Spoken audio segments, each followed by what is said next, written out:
تازه نوې او په زړه پورې خبر د افغان لوبغاړو دپاره دا چې څه دي ویډیو را سره تر پایه وګورئ په خپله به پوه شئ. ګرانو زړه ته رانږدې مینهوالو یو ځلې بیا مو په سلامونو هرکلی کوم. یوراج سینګ چې د 2019 میلادي کال په لومړیو کې له هندي کرکټ لوبډلې سره مخه وکړه، تازه یې د نورو هیوادونو لیګونو ته مخه کړې ده. دا ریکارډي لوبغاړی غواړي چې خپل روبداب له IPL لوبډله ورهاخوا په نورو لیګونو کې هم روښانه کړي. یوراج سینګ چې څه موده وړاندې د کاناډا سوداګریز ګلوبل لیګ کې ولوبېد، د CPL لیګ لپاره هم راجستر شوی و او اوس دا د عربو د لسوریز لیګ برخه شو. یوراج سینګ به پر مرټا اربینز لوبډله کې د نجیب الله زدران او حضرت الله عزازی سره مل شي. د اکتوبر په 14 نیټه د عربي متحده اماراتو په لسوریز لیګ کې د لوبغاړو اخیستلو لړۍ ترسره شوه.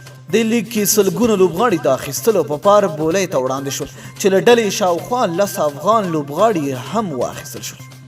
شاپور زدران، نجیب الله زدران، حضرت الله عزازی، محمد نبی اساخیل، اصغر افغان، کریم جنت، شفیق الله شفق، قیس احمد، ظاهر خان پکتین او محمد شهزاد محمدی په دې لیګ کې اخیستل شوي دي او ښایي چې نور افغان لوبغاړي هم ورداخل شي. د دغو افغان غوره لوبغاړو په منځ کې 2 افغان هیټران او توپاني توپوهونکي نجیب الله زدران او حضرت الله عزازی د مرټا اربینز لوبډلې لخوا اخیستل شوي دي. اوس د یوراج سینګ په ګډون 3 واړه خطرناک چټک توپوهونکي په یوه لوبډله کې شامل شوي دي. جالبه بیا دا ده چې 3 واړه کیڼلاسي خطرناک توپوهونکي دي. یوراج سینګ د اربینز لوبډلې په ایکن یعنی قیمتي لوبغاړو لیست کې اخیستل شوی.